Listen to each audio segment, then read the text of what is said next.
예, 우리 렘넌트들의 은혜로운 찬송 감사합니다. 어, 오늘 우리 본문을 읽었는데 여러분들은 이 성경이 완전한 하나님의 말씀이라는 것이 믿어지십니까? 예, 믿어주신 줄로 믿습니다. 왜냐하면 저는 교회 다니면서 잘 안 믿어지더라고요. 저번에도 한번 말씀을 드렸듯이 그냥 다니다 보니까 잘 안 믿어져요. 어, 우리 지금 성경 이게 한번 여러 번 바뀌었잖아요. 근데 이 성경 바뀌기 전에 우리가 개역 개정이라는 개역 한글이라는 성경이 있었거든요. 좀 바뀐 건데 지금 바뀌기 이전에 그 성경 안에 보면 그런 누가복음에 보면 소주라는 단어가 나와요. 그러니까 처음 듣죠? 지금은 소주라는 단어가 없는데 명절 때 가족들이 모였는데 믿지 않는 가족분 중에 한 명이 그런 얘기를 하더라고요. 자기는 성경을 안 믿는다면서. 왜 그러냐 그랬더니 누가 성경 어디에 보면 소주라는 단어가 있대요. 그래서 아니 소주가 우리나라 이 술인데 어떻게 성경에 소주라는 게 기록이 돼 있냐. 자기는 이건 가짜라는 거예요. 지금은 이제 교회를 다니는 걸로 알고 있는데 지금 찾아보니까 그게 소주가 아니라 이제 독주로 나와 있어요. 이 성경을 번역하다 보니까 우리나라 사람들이 하다 보니 그렇게 됐는데 어 이제 그 얘기를 들으면서 '아 그래 일리가 있다. 믿지 않는 사람들한테는 이런 것들이 안 믿어질 수도 있겠구나.' 신학자들이 이 자유주의 신학자들은요. 이 하나님의 말씀을 온전하게 믿지 않아요. 모세가 기록한 모세오경이 사실은 하나님의 그 말씀 아닙니까? 그런데 모세가 태어나기 전에 일어났던 뭐 창세기라든지 출 이런 것들은요. 창세기 이 부분들은 모세가 태어나기도 전에 있었던 하나님의 일들인데 이걸 어떻게 모세가 알고 봤냐 이거지. 기록을 했냐 이거죠. 그래서 자유주의 신학자들은 성경 안에는 하나님의 말씀도 있다. 이제 그렇게 얘기를 하거든요. 그러면서 예수님이 뭐 기적을 베푸신 거, 무리를 걸으신 것, 뭐 오병이의 기적을 베푸신 거, 이거 다 사람들이 착각한 거다. 이렇게 얘기를 하거든요. 이제 그게 아니죠. 따지고 보면 우리가 믿든 믿지 않든 인정하든 인정하지 않든 하나님의 말씀은 살아서 지금도 역사하고 계십니다. 그렇잖아요. 우리가 안 믿는다고 해서 하나님이 없는 게 아니에요. 신학자 니체는 "하나님은 없다. 하나님은 죽었다." 그렇게 얘기했어요. 그런데요. 오히려 본인이 말세 때 미쳐 가지고요. 예. 그렇게 하늘 보고 소리 지르면서 인생을 마감했거든요. 우리가 뭐 있다 없다, 우리가 믿어진다 안 믿어진다 상관없습니다. 하나님은 지금도 말씀하신 그대로 역사를 하고 계시는 거죠. 그래서 성경에 분명히 기록이 되어 있지 않습니까? 모든 이 성경은 완전한 하나님의 말씀입니다. 디모데후서 3장 16절에 보니까 모든 성경은 하나님의 감동으로 쓰여졌다 그랬습니다. 제 말이 아니라 하나님의 말씀에 그렇게 기록이 되어 있는 겁니다. 어, 그래서 어떤 사람들은 이 성경이 이게 모순이다, 아니다. 그래가지고 이 성경의 틀린 점들을 찾으려고 막 그렇게 파헤치다가 오히려 예수님을 믿고 회심한 사람들도 많이 있습니다. 베너라는 영화 아시지 않습니까? 유명한 영화죠. 오래전 영화인데 그것을 쓴 작가가 그 루 윌리스라는 사람인데 이 사람이 미국의 장군이고 변호사고 작가였대요. 무신론자인데 이 사람이 이제 기독교의 모순을 밝히려고 성경을 막 파헤친 거예요. 근데 막 이렇게 찾다가 보니까 팔수록 성경을 파면 팔수록 이게 사실이고 하나님의 그런 절대성을 이 사람이 확인을 한 거예요. 그래서 오히려 예수님을 믿게 돼서 벤허라는 그런 작품을 남겼거든요. 그 나니아 연대기 다 들어보셨잖아요. 이제 그것을 쓴 작가도 C.S. 루이스 이게 기독교 변증학자거든요. 이 사람도 처음부터 예수님을 믿었던 사람은 아니고 영국 옥스퍼드 대 교수래요. 이 사람도 무신론자인데 이 사람도 하나님 믿지 않고 또 성경의 틀린 부분들을 찾다가 어느 날 회심해서 이제 기독교 이제 예수님을 믿게 됐거든요. 그러면서 나온 작품이 나니아 연대기 이게 기독교 배경을 가지고 있단 말이죠. 그렇습니다. 우리가 인정하지 않아도 이 성경은요, 하나님의 정확무오한 말씀입니다. 그래서 1.1핵도 없어지지 않고 이 말씀은 다 이루어진다고 마태복음 5장에 기록되어 있지 않습니까? 그러면 이 성경을 하나님께서 왜 우리 인생들에게 주셨겠습니까? 성경을 주신 이유와 목적이 있지 않겠습니까? 그러니까 오늘도 지금 그 바리새인이 나와가지고 예수님께 질문하잖아요. 시험하려고 한 거죠. 예수님한테 뭘 진짜 궁금해서 물은 게 아니라 예수님을 시험하고자 그 질문을 했다 그랬어요. 뭐라고요? 이 율법 중에 가장 큰 계명이 뭡니까? 그때 당시 이 유대인들 사회에서는 어느 율법이 가장 중요하고 큰지에 대해서 많은 그 논쟁과 논의와 그런 그 토론 같은 게 있었대요. 그런 게 이제 궁금했겠죠. 근데 그런 걸 가지고 이제 예수님한테 꼬투리 잡으려고 이제 질문을 한 거죠. 그런데 이 성경을 하나님께서 우리에게 주신 목적이 뭐라고요? 요한복음 5장 39절에 너희가 성경에서 영생을 얻는 줄 생각하고 성경을 연구하거니와 이 성경이 곧 내게 대하여 증언하는 것이다 그랬습니다. 예수님이 하신 말씀입니다. 사람들이 율법을 잘 지키면 구원받는 줄 알아요.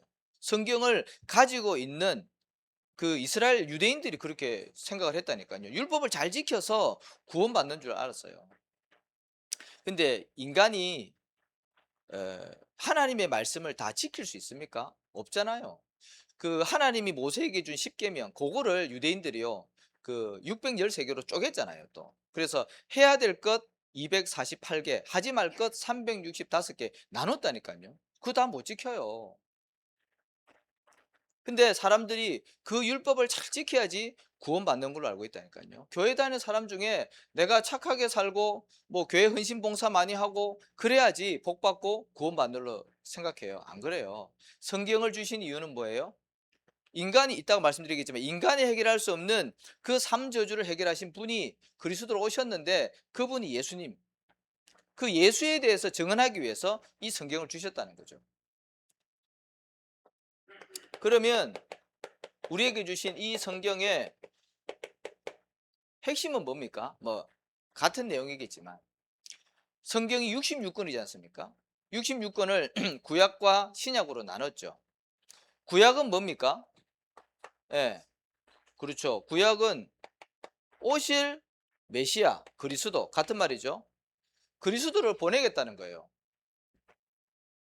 그리고 신약은 뭡니까? 예, 이 메시아가 그리스도가 오셨다는 겁니다. 근데 유대인들이 예수님을 그리스도로 인정하지 않고 자꾸 꼬투리를 잡는 겁니다. 그리고 그 계시록에 보면은 다시 오실 그리스도. 예수님 이 땅에 오셔서 그리스도 사역을 이루시고 성천하셨잖아요. 근데 다시 오실 것을 약속하셨거든요. 사도행전 1장 11절에. 보신 그대로 올라가심을 본 그대로 너희에게 내려오리라 그랬습니다. 언제요? 이 천국 복음이 땅끝까지 증거되어질 때. 그래서 성경의 핵심은 뭐냐니까 그리스도예요, 한마디로. 근데 그 이 그리스도가 누구라고요? 우리가 믿는 예수님. 그래서 성경은 뭐 그렇게 어렵지 않습니다. 너무 그렇게 깊이 팔 이유도 없습니다. 그렇잖아요.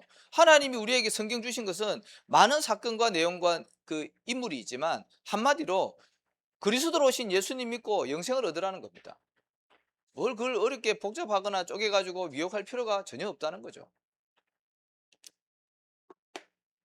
자, 그래서 성경의 핵심 오늘 예수님이 말씀하셨죠. 뭐라 그랬습니까? 첫 번째 큰 계명이 하나님을 사랑하라 그랬습니다. 어떻게 해요? 네 마음과 네 목숨과 네 뜻을 다해서 하나님 사랑하라 그랬습니다. 그 다음 뭡니까? 네 이웃을 네 몸과 같이 사랑하라 그랬습니다. 그죠? 그래서 율법은 이 성경은 한마디로 뭐라고요? 하나님 사랑, 이웃 사랑입니다.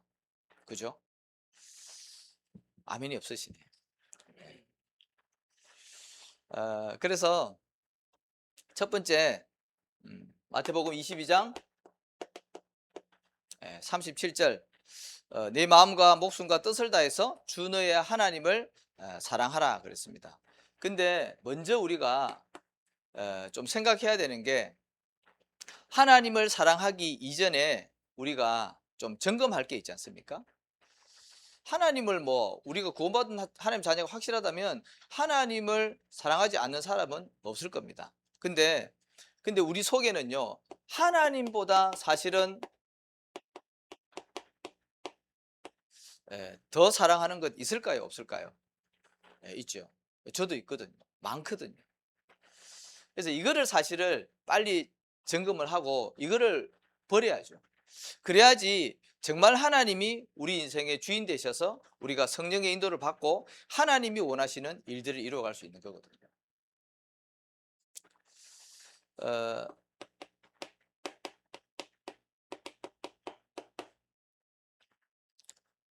말세 때 고통하는 때가 이르니 그러면서 사람들이 하나님보다 더 사랑하는 것에 대해서 기록을 해놨습니다. 뭘 더 사랑한다 그랬습니까? 자기를 사랑하며. 하나님 사랑해야 되는데요, 내 자신이 더 사랑스러운 거죠.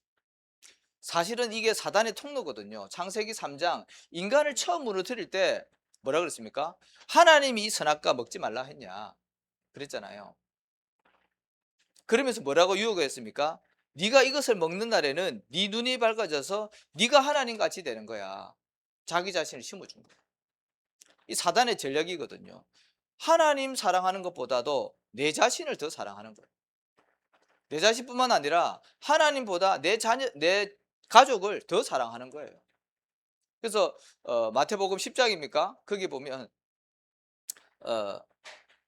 부모를 더 사랑하거나 더 자녀를 사랑하거나 그 사람은 나에게 합당치 않다 그랬습니다.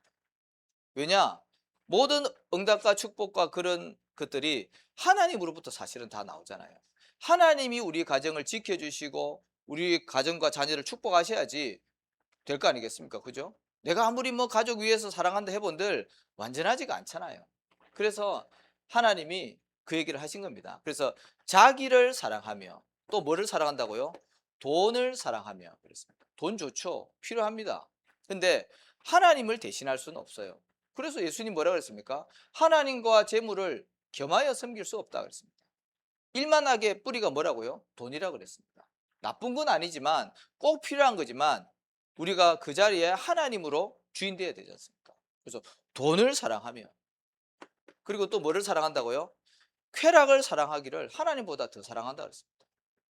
그래서 사람들이 전부 다 어떻게 보면은 쾌락을 쫓아 살지 않습니까? 그 순간에 짜릿함을 두고 막 달려가는 겁니다. 세상이 그렇게 돌아가고 있습니다. 이걸 다 벗어버리고 오직 그리스도 언약 붙잡아야 될 줄로 믿습니다. 하나님보다 더 사랑하는 것, 이거부터 우리가 먼저 점검해야 됩니다. 자, 그리고 이제 이렇게 되어지면 하나님을 사랑하게 되면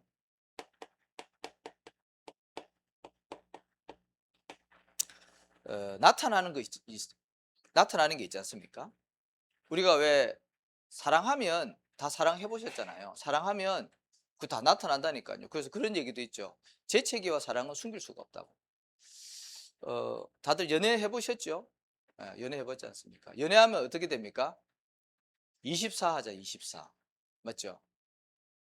연애할 때 오직 그 사람만 생각하지 않습니까? 저도 우리 집 사람 24 해가지고 만났거든요. 또 연애할 때 24 했거든요. 제 이제 신학생 때 집사람 만났단 말이죠. 그러니까 신학생들은요, 바빠요. 낮에 학교 가야 되지, 갔다 오면 이제 또 사역해야 되지, 밤에는 뭐 또 예배 인도하고 해야 되니까 만날 시간이 없어. 그리고 또 새벽에는 또 새벽 4시에 일어나서 새벽 예배 드려야 되지. 그러니까 시간이 없거든요. 그러니까 이제 틈만 나면 이제 잠깐씩 이제 만나는 거예요. 그래서 철야 예배 마치고 이제 토요일 날 새벽 예배 없으니까 이제 밤 시간에 막 달려가서 또 만나는 거지.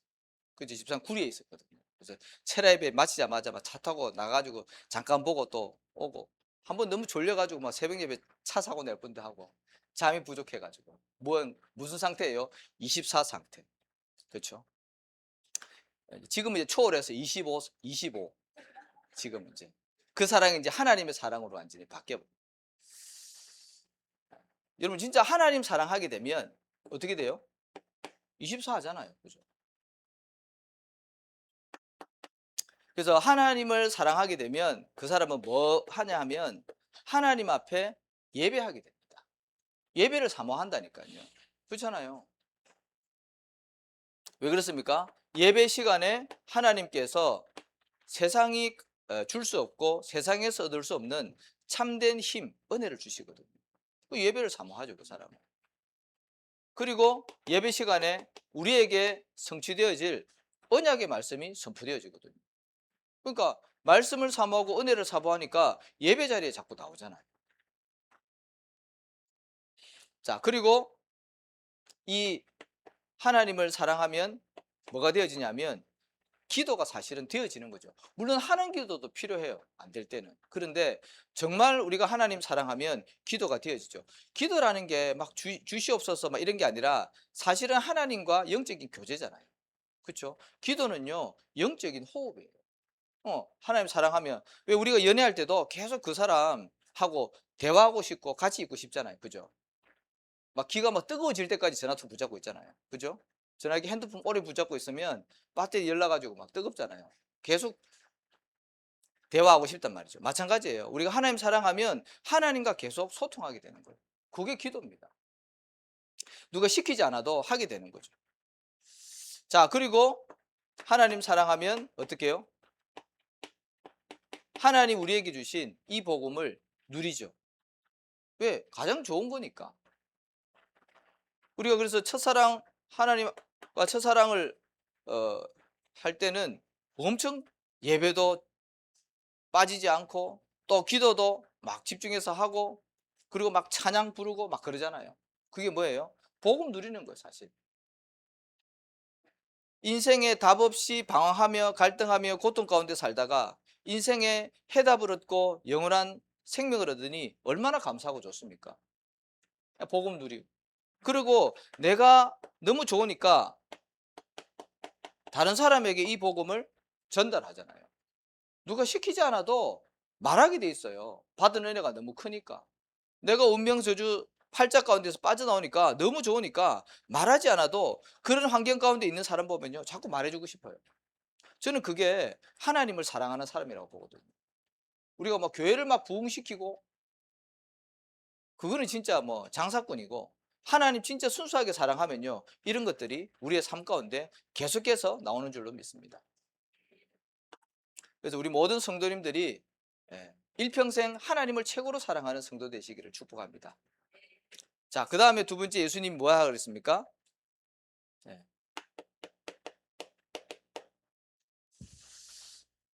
39절입니까? 이웃을 네 이웃을 사랑하라 그랬습니다. 하나님 사랑, 이웃 사랑. 자, 어떻게 우리가 하는 것이 이웃을 진짜 사랑하는 것일까요?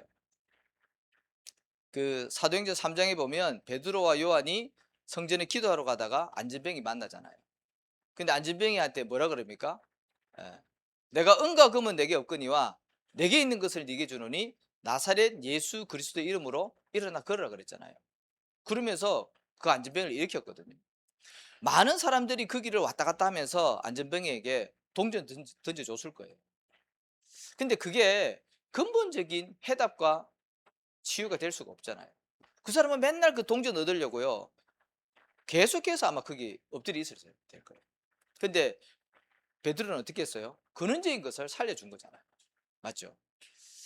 어, 그런 실험을 해봤대잖아요. 그 길거리 가면 왜 노숙하는 분들이 있잖아요. 노숙하는 분들. 이제 이런 분들을 데려다가 깨끗하게 씻기고 옷 입히고 머리 깎이고 막 이렇게 깨끗하게 해가지고 깨끗한 집에다가 이렇게 살도록 이렇게 여건을 만들어 놨대요. 근데 그 사람이 얼마 못 가서 다시 어떻게 해요? 노숙자 됐다니까요. 그 뭐예요? 근원적인 게 안 바뀌니까 다시 노숙으로 돌아가는 거예요. 하나님 떠난 인간에게 진짜 필요한 게 뭘까요? 저는 그거를 도와주는 게 교회고, 그거를 도와주는 것이 예수 믿는 사람의 사명이라고 생각합니다. 그러려고 하면, 이웃을 사랑하려고 하면 인간의 본질부터 먼저 좀 알아야 됩니다. 그렇죠? 이게 뭡니까? 창세기 1장 26절에 보니까 하나님의 형상대로 인간이 만들어졌다 그랬습니다. 세상 사람들은 자꾸 뭐 원숭이가 진화되어졌다 뭐 그렇게 얘기를 하지만, 성경에는요, 하나님이 자기 형상 곧 하나님의 형상대로 사람을 창조했다 그랬습니다.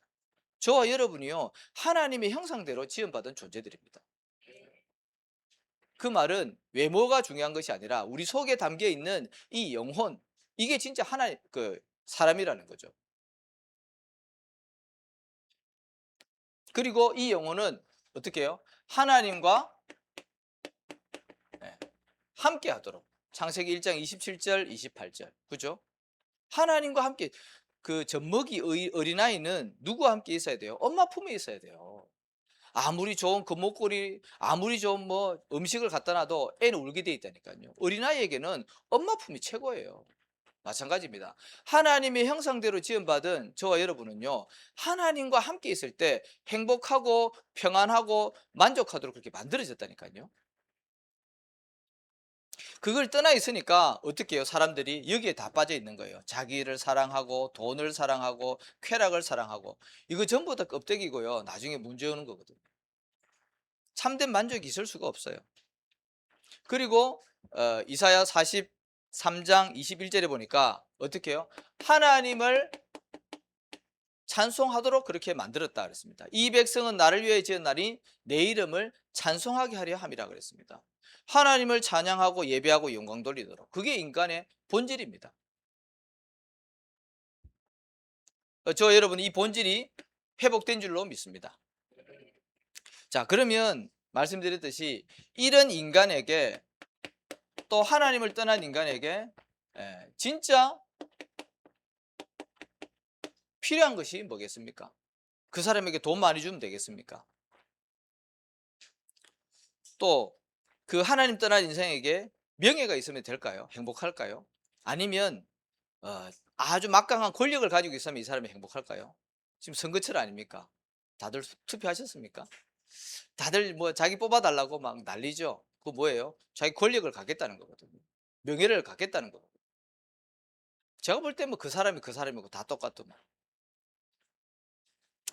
자, 그래서 뭐 권력이나 돈이나 명예나 뭐 심지어 종교나 인기, 이게요 사실은 다 필요한 것 같지만 이게 이 인간의 본질을 만족시켜 줄 수 없다니까요.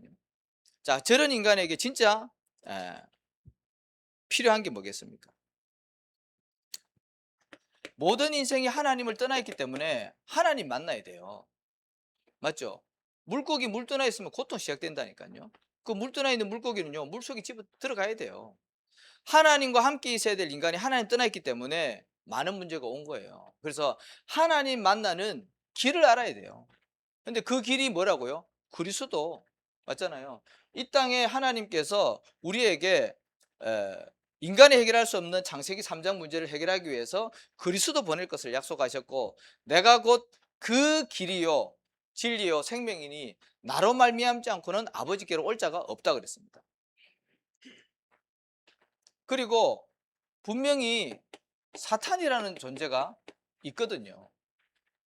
사단의 권세를 깨뜨리신 만왕의 왕 대신 그리스도, 그분이 우리 인생의 모든 문제를 해결하셨기 때문에 그분이 사실은 필요한 거예요. 그렇잖아요. 하나님 떠나 있는 불신자 100%, 요한복음 8장 44절에 너희는 너희 아비 마귀에게 났으니까. 로마서 3장 23절에는 뭐라고요? 모든 사람이 죄를 범하였음에 하나님의 영광에 이르지 못한다 그랬습니다. 그래서 우리 인간에게 진짜 필요한 것은요, 하나님 만나야 되고 사단의 권세에서 빠져나와야 되고요. 그 다음에 어떻게 해요? 죄 문제에서 해결받아야 됩니다. 하나님 떠나 있는 이 상태가 죄고요. 그 떠난 상태에서 우리는 계속해서 죄를 짓잖아요. 그 죄의 삭은 사망이라고 분명히 말씀을 하고 있기 때문에 진짜 인간에게 필요한 것은 뭐라고요? 그리스도가 필요한 겁니다. 다른 게, 그리스도가 회복된 다음에 그 다음에 우리의 삶이나 환경이나 이런 것들, 문제나 상처나 이런 것들이 치유받아야죠. 하나님 떠나서 영이 죽어 있는 상태에서 돈 많으면 뭐하고 잘생기면 뭐하고 권력 가지면 뭐합니까? 나중에 지옥 갈 텐데.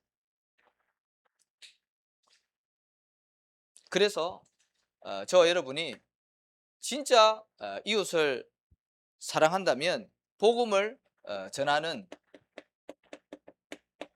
나의 전도를 꼭 찾으시기 바랍니다. 여기 있는 모든 분들이요 나의 전도 찾으시기 바랍니다. 이게 목사가 뭐 교회를 위해서 그게 아닙니다. 예수님 그랬잖아요. 하나님을 사랑하고 네 이웃을 네 몸과 같이 사랑하라 그랬잖아요. 정말 하나님 떠나 있는 불쌍한 그 영혼, 지옥 배경 가운데 있는 그 영혼이 보여진다면 복음 전해야 되잖아요. 그래서 부담이 아니라 기도 제목으로 잡으시면 돼요. 왜? 그것도 사실은 내가 하는 게 아니잖아요. 하나님께서 역사하셔야 되는 부분이기 때문에, 그래서 나의 전도 찾으시면 됩니다. 자, 그러면 중요한 것은 내가 하나님을 사랑하고 싶고 이웃을 사랑해서 복음 전하고 싶은데 그게 잘 안 되잖아요. 그렇게 할 수 없는 나의 영적인 상태를 점검하고 그 영적인 상태를 바꿔야죠. 그러면 나머지 것은 하나님이 하시기 때문에 사실은 되어지는 거거든요. 그래서 먼저 저와 여러분의 영적인 상태를 먼저 좀 점검을 하셔야 돼요. 그럼 나는 과연 내 영적인 상태가 어떠냐? 그래서 아까 말씀드린 대로 나에게 영적으로 갈급함이 있는가? 저와 여러분은요, 어떻게 보면 영적으로 날마다 갈급하셔야 돼요. 그 사람은요, 예배를 사모해요. 맞죠? 왜? 내 힘으로 안 되니까. 그리고 말씀에 대한 갈급함이 있다니까요. 그리고 어,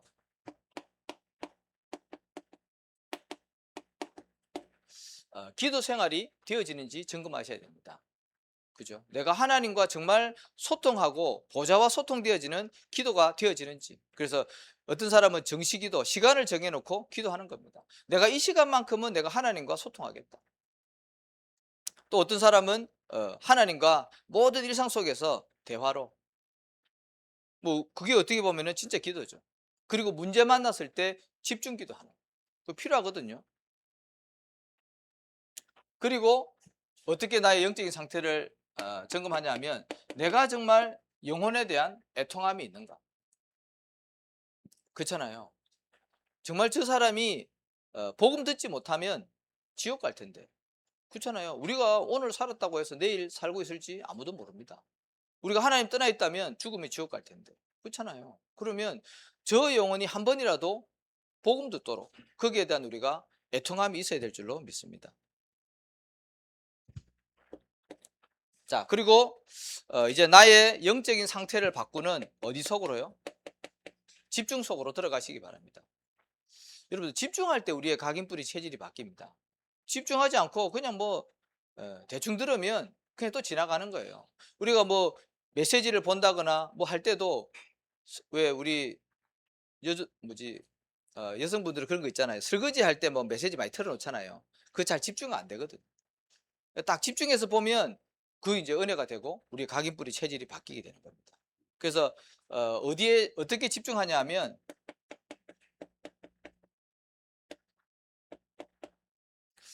새벽 예배 시간을 좀 활용하시면 좋습니다. 새벽 시간. 하루의 첫 시간을 내가 무엇으로 나를 살리고 바꾸느냐. 그렇잖아요. 예수님도 마가복음 1장 35절에 보니까 새벽 미명에 한적한 곳에 가사 거기서 기도하시다 그랬거든요. 그래서 새벽을 깨우시는 것도 좋은 집중의 방법입니다. 도전하실 분들은 도전하시기 바랍니다. 그래도 요즘 이렇게 우리 수유 쪽으로 이렇게 사람 가족분들이 많이 오셔가지고 지금 새벽 예배 좀 나오고 있습니다. 그래서 함께 새벽을 깨우셔서 기도에 동참하시면 좋겠습니다. 자, 그 다음에 부활하신 예수님께서 제자들에게 어떻게 했습니까? 40일 집중을 시키셨죠. 하나님 나라에 대해서 어떻게 해요? 40일 동안 집중시켰다 그랬어요. 정말 중요하고 어떤 결단해야 될 분이 있으면 40일 집중 속으로 들어가시면 좋습니다. 그리고 아니면 평상시에 그냥 내가 날마다 행복한 시간을 누리는 삶 집중의 시간을 가질 수 있도록 아침, 낮, 밤 뭐 꼭 세 번 안 해도 돼요. 내가 하루에 시간을 정해놓고 중요한 거는 내가 힘을 얻고 행복한 시간을 날마다 가지는 겁니다. 그렇잖아요. 세상에 힘든 일 너무 많잖아요. 스트레스 받을 일 너무 많잖아요. 특히 사람을 상대하는 분들 얼마나 스트레스 받습니까? 근데 그거 계속 하면요 내가 죽는다니까요. 근데 거기서 빠져나와서 하나님이 우리에게 주시는 참된 힘과 행복함, 그것을 누리는 집중 시간. 그게 나를 살리는 시간 아닙니까? 예, 그 시간을 꼭 가지시기 바랍니다. 그래서 내 영적인 상태를 바꿔야지 하나님을 사랑할 수 있고 이웃을 사랑해서 우리가 복음 누리고 증거할 수 있습니다. 자, 그래서 우리가 결단하고 새롭게 시작을 해야 되겠는데요.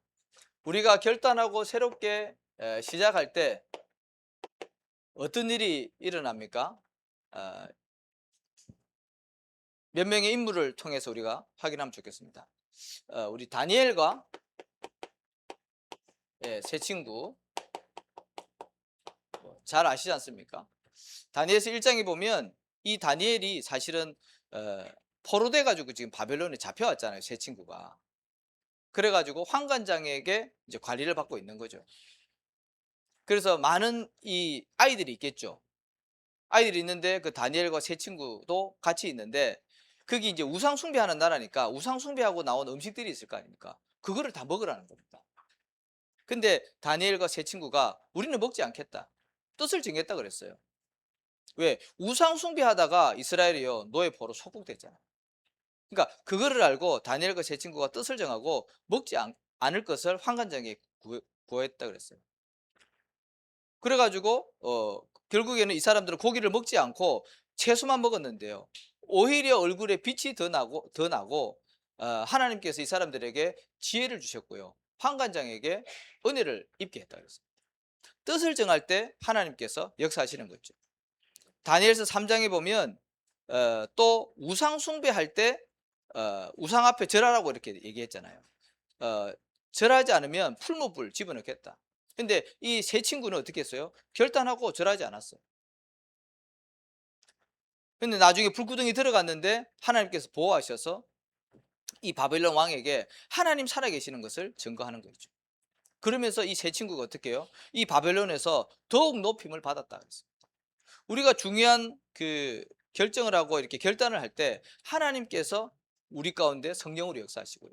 또 대적하는 모든 흑암 세력도 깨뜨릴 줄로 믿습니다. 자, 그리고 두 번째 인물 에스더입니다. 잘 아시는 내용 아닙니까? 이제 하만의 계계로 이스라엘 유다인들이요 다 죽게 생겼습니다. 그때 모르드게가 나와서 어떻게 합니까? 왕 앞에 가서 이 사실을 얘기해라.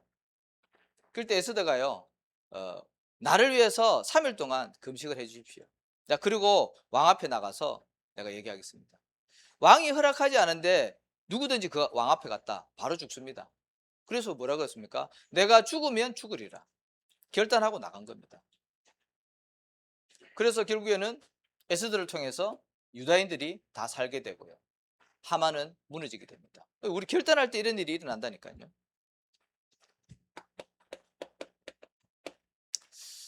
바울 보십시오.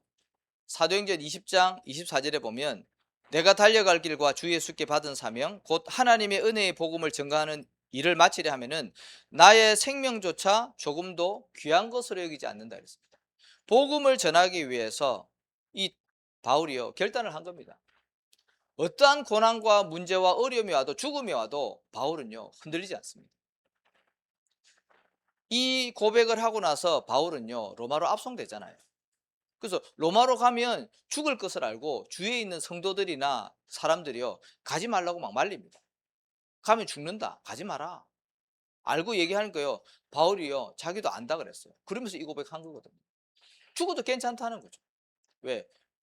세계복음화 이방인의 그 복음 전하는 그릇으로 하나님 부르셨고 거기에 대한 사명 자기 그 확실한 언약 가지고 있었거든요. 그러니까 이 바울 앞에 뭐 고난이나 환난이나 핍박이나 그 어떤 것이 와도 문제가 안 되는 거죠. 결국에는 바울은 가이사 황제 앞에 서서 복음 전했습니다. 그죠? 그리고 죽을 때까지 그 지역에서요 복음 운동했어요. 아무도 막을 수가 없는 겁니다. 우리가 언약 붙잡고 믿음에 결단할 때요 성령께서 분명히 우리 인생을 두고 역사하실 줄로 믿습니다. 그래서 이번 한 주간 언약 붙잡고 기도하실 텐데요. 정말 하나님 일평생 동안 하나님을 최고로 사랑하는 하나님 자녀가 되게 하옵소서. 내가 있는 현장 가운데 복음 듣지 못한 모든 사람들에게 복음을 전거하는 전도자의 축복을 누리게 하옵소서. 그래서 하나님이 일평생 쓰시는 우리 모든 성도님들 되시기를 예수 이름으로 축복합니다. 살아계신 하나님 감사합니다. 이번 한 주간도 우리에게 주신 약속의 말씀을 붙잡고 하나님을 최고로 사랑하며 또 이웃을 사랑하며 복음을 누리고 증거하는 우리 모든 성도님들 되어질 수 있도록 말씀대로 역사하여 주옵소서. 예수 그리스도 이름으로 기도하옵나이다.